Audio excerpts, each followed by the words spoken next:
This week on Jerusalem Dateline, the U.S. and Turkey agree on a ceasefire, but the Syrian Democratic Forces, the Assad regime, and the Russians are not included. Will it hold? Plus, CBN reports from the front lines about the human cost and the humanitarian efforts. And thousands of Christians come up to Jerusalem to celebrate the biblical Feast of Tabernacles. All this and more this week on Jerusalem Dateline.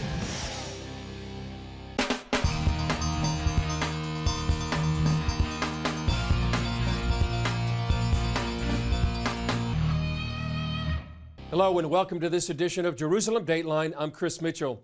After days of fighting between the Turkish army, its jihadist allies, and the Syrian Democratic Forces, U.S. Vice President Mike Pence and Secretary of State Mike Pompeo met with Turkish President Erdogan to broker a ceasefire. After the ceasefire announcement, Pompeo traveled here to Jerusalem. The trip was designed to help ease Israeli concerns about the pullout of U.S. troops from northeast Syria. Secretary of State Mike Pompeo met with Israeli Prime Minister Benjamin Netanyahu. Israeli leaders have said little about the U.S. troop pullout from Syria, but many believe they're concerned since the move strengthens Israel's number one enemy in the region, Iran. On Thursday in Turkey's capital, Vice President Mike Pence announced a ceasefire after meeting with Turkish President Recep Erdogan.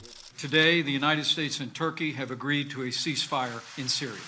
The Turkish side will pause Operation Peace Spring in order to allow for the withdrawal of YPG forces from the safe zone for 120 hours.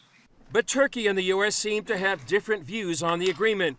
Turkey's foreign minister says it's not a ceasefire. It's a pause.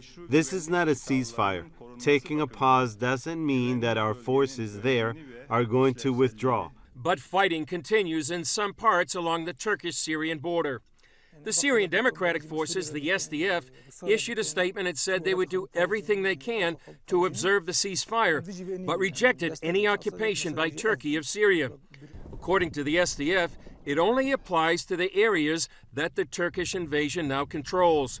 The agreement also does not mention Russia or the Syrian regime, who already have troops on the ground. The Assad regime rejected any Turkish occupation. And the big question is which reading the U.S. supports. The SDF says the Turkish interpretation would surrender all Kurds and Christians to Turkish jihadists. President Trump called it a victory. It's really a great day for civilization. It's a great day for civilization. So I just want to thank everybody. In Washington, some senators were unhappy. New Mexico Democratic Senator Martin Heinrich said, under this so-called ceasefire, Kurdish forces and their families face the impossible choice of fleeing their homes or being ethnically cleansed. Utah Republican Senator Mitt Romney called it a betrayal. The decision to abandon the Kurds violates one of our most sacred duties. It strikes at American honor. What we have done to the Kurds will stand as a blood stain in the annals of American history. As Senator Romney said, many of those Kurds, along with Christians, Arabs, Yazidis, and other ethnic groups in northeast Syria, feel abandoned by the U.S. During the ceasefire, CBN's Chuck Holton joined some of those people as they went to recover and bury their dead. He described the scene to Mark Martin on CBN's Newswatch. Chuck, tell us, where are you and what are you seeing? Can you hear me right now? I can hear you, Mark. I am currently looking at a group of people digging through the rubble of a house that was hit with a airstrike, and they're digging bodies out of the rubble. There's probably about 100 people here. It's a civilian convoy that once the ceasefire was announced last night, they put this convoy together, and they came up in civilian vehicles, and they started attempting to recover some of their dead. Now, they've already dug 4 bodies out of the rubble here in just the last few minutes, and it's, the stench is overwhelming. It's obvious that this supposed ceasefire is not really holding. There have been reports of artillery strikes and firefights going on. But we were allowed to pass through FSA lines to get to the spot where I'm standing. So it's still very confused situation out here. Yeah, Chuck, how are the Kurds reacting to the news of that ceasefire? Well, they were jubilant last night, and the whole town of Tal Tamr, where I was just going up. Everybody was shooting their weapons in the air. It sounded like World War III. But that celebratory mood has cooled now that they're here and are recovering their dead. They are, there are bereaved women crying all around. I saw a woman retching in the ditch over there. Like I say, the smell is atrocious right now, and it looks like they're finding another body right now as I speak. I'm standing in the rubble of a collapsed house, looking down at a bunch of people that are digging through there, trying to recover more of the bodies that are in this collapsed building. What else can you tell us about the people caught in the middle of the fighting? What are they going through? Talk a little bit more about that.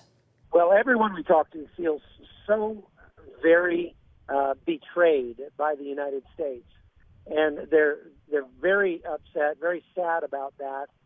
They're not angry so much, but just very sad because they had very high hopes for this project that they call Rojava here, that it would be an island of democracy and diversity and freedom of religion in this area.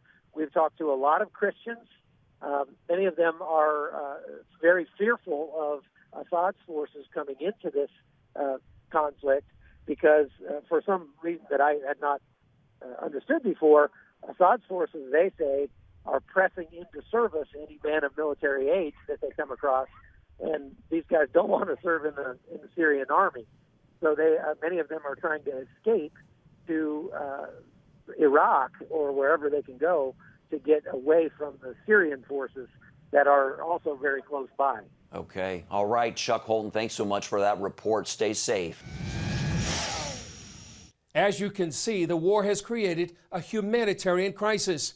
George Thomas reports from northern Syria that CBN's Operation Blessing is on the scene, working with the Kurdish Relief Agency to help thousands of families with essential supplies.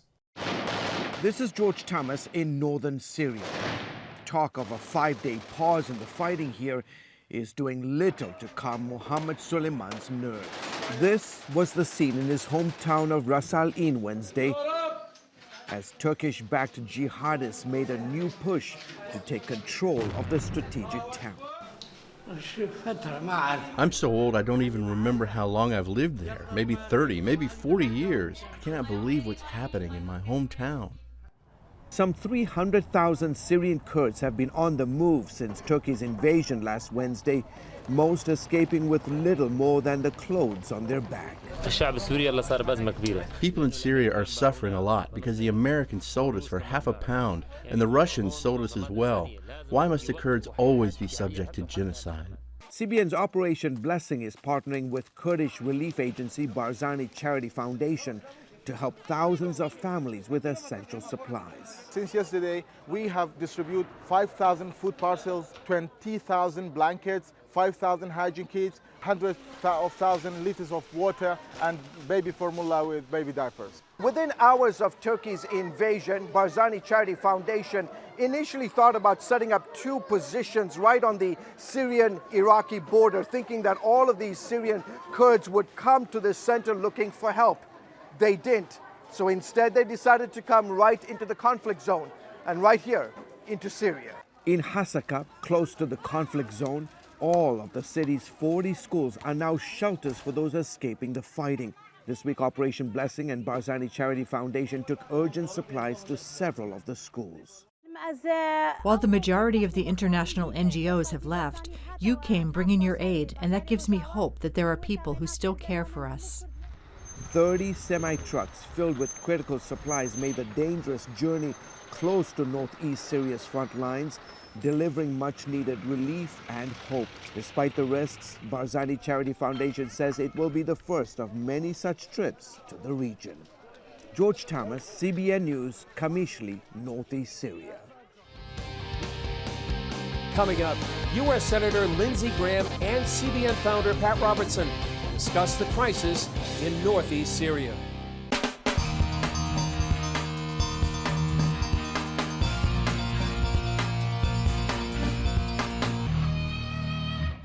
One of the most outspoken allies of the Kurdish people has been U.S. Senator Lindsey Graham.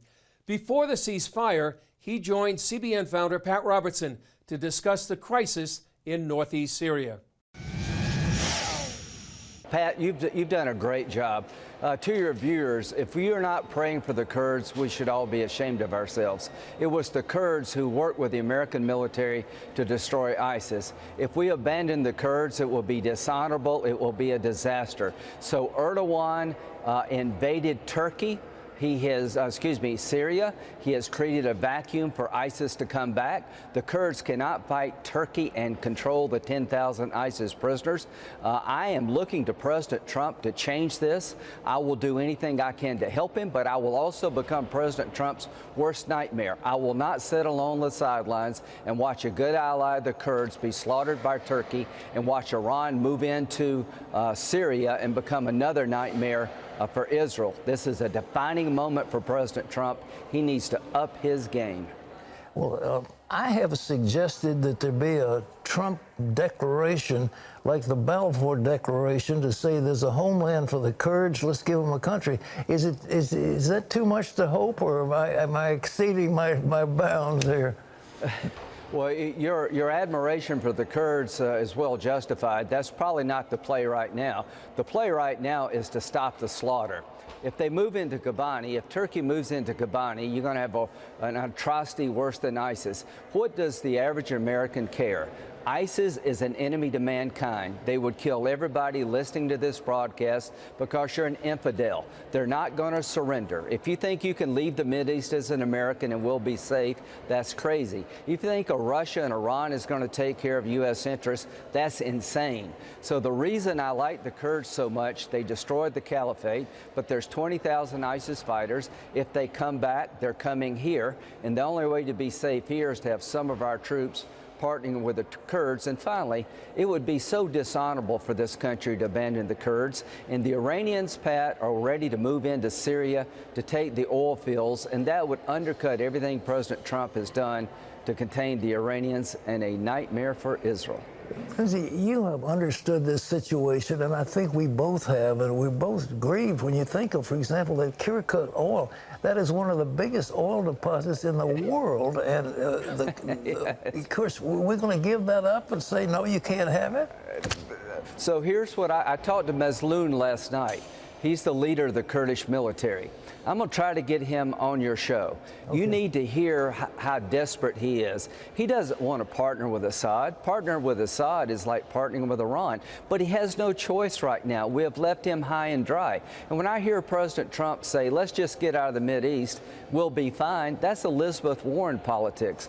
What did we learn from Iraq? If we leave against sound military advice, the radical Islamists come back. You may be tired of fighting radical Islam, but they're not tired of fighting you. The only way to be safe is to keep them over there so they don't come here. I'd rather have partners than do it alone. This is a defining moment for President Trump. We need to stand by the Kurds. We need to push Turkey out of Syria, have a safe zone, keeping the Kurds and Turkey apart. And we need to partner with the Kurds regarding the oil field. I proposed last night a joint venture between the Syrian Democratic Forces and the United States, controlling the oil for their benefit and ours, not Iran's. That's some pretty hard words. You think the president's going to listen to you? I hope he does. Well, I hope so, and here's what will matter. People like you. You know, you're a rock star. You're a 90-year-old rock star. In my world in South Carolina, when you speak, people listen. And people are inherently fair. They're tired of the Mideast, I got it, but the Mideast is not tired of you. Can you imagine what would happen if we let Iran come into Syria? That would be another front that Israel has to defend against. Iran wants the oil. They want to destroy Islam they want to purify Islam in their image, and they want to kill all the Jews and us. So this can be prevented with less than 1,000 troops. The good news, President Trump has destroyed ISIS with 2,000 soldiers because 60,000 Kurds and Arabs did the fighting for us. It would be a shame to abandon that model and to throw these people over who fought and died by over 10,000 Kurds died. We cannot do that. It will be a shame on our honor. And as you said, the mandate from heaven would be lost. And you are right. Amen. Up next, Christian pilgrims from around the world come up to Jerusalem to join the Jewish people in the celebration of the biblical Feast of Tabernacles.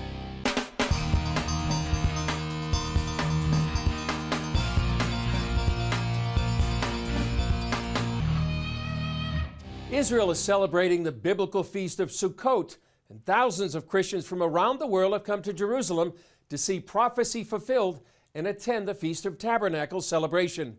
CBN Middle East correspondent Julie Stahl has that story. It's a gala event with deep spiritual significance. We have to come.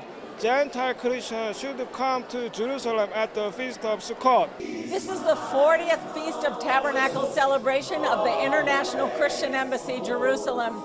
Some 5,000 Christians from 100 nations have come up to Jerusalem this year to stand with Israel and celebrate the biblical feast.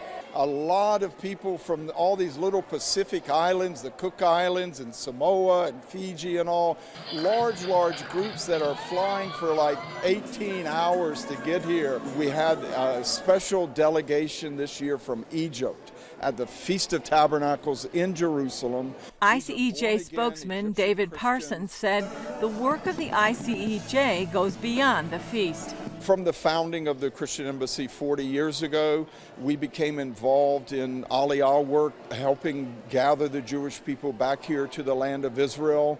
And as of now, as of today, we have helped 150,000 Jews to make Aliyah, to help them make the journey home to the land of Israel. This young doctor and his family from the Ukraine are the 150,000th new immigrant helped by the ICEJ. I'm really thankful so much for everyone who helped for us. So why do the Christians come to the feast? Because I love God and because I love Israel. And the Feast of Tabernacles has a meaning not only about Israel but also about the nations. I'm so blessed to step on His soil. I've been praying for Israel. As part of the feast, the pilgrims join a festive parade in the streets of Jerusalem. The Bible says that we should love Israel because this is where salvation comes from. Our heart is for you because our heart is for God, and we want to see Israel, all of Israel, blessed. The Bible says, comfort my people, comfort my people. It's why I'm here, comfort my people. And we believe that more and more Christians are going to come to understand that they need to support Israel and not believe the lies. And so it says, you bless Israel, you'll be blessed. We believe our land is being blessed today because we're blessing Israel. One Israeli said the Christian support is like a big hug. Every year we come with our kids and we stand here for hours seeing everyone parade down. It's beautiful, it's colorful, it's happy. Everyone are singing Israeli songs about Jerusalem. I think it's very exciting to know that there are so many people that love us and are excited to be here in Israel, just as I'm excited to be here. And this is a fantastic way to show the partnership between us and the rest of the world. Julie Stahl, CBN News, Jerusalem. Coming up, tens of thousands of Jewish people come to the Western Wall to receive an ancient biblical blessing during the Feast of Tabernacles.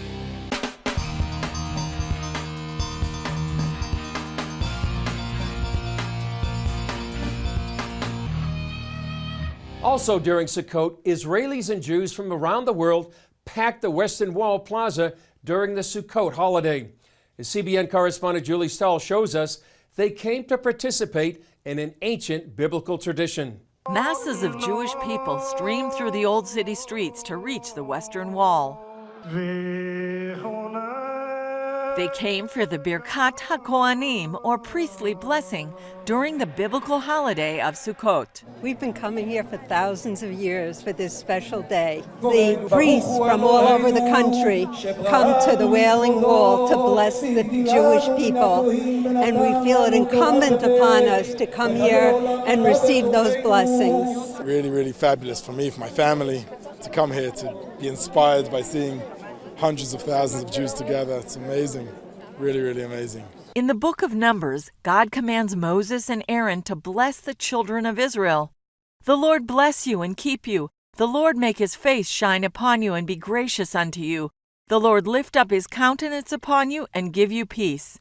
The Aaronic benediction or blessing is a daily part of Jewish prayers, and during Sukkot, Jewish people gather from around the world here to give and receive this ancient blessing.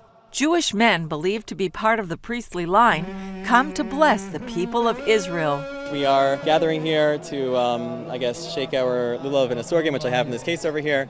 And especially today is very special. We have a communal collective birchas kohanim, which is the blessing of the priests. I happen to be Kohen myself, so I was just there. Another part of the prayers comes from Leviticus 23, where it says to bring the fruit of beautiful trees, palm branches, the boughs of leafy trees, and willows of the brook, and rejoice before the Lord.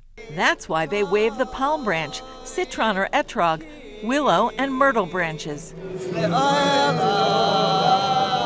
It's a special day, reminds us a little bit of our history.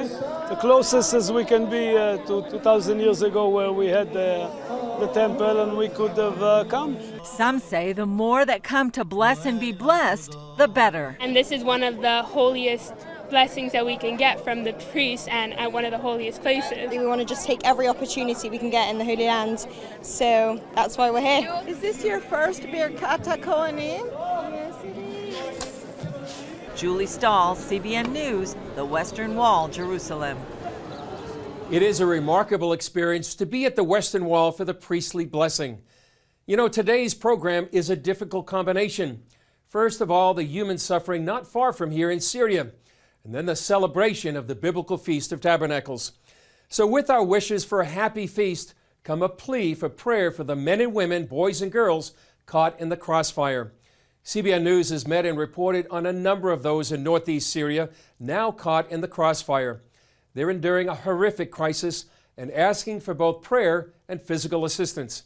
As we said earlier, if you'd like to help those refugees in need, you can visit the Operation Blessing website at ob.org.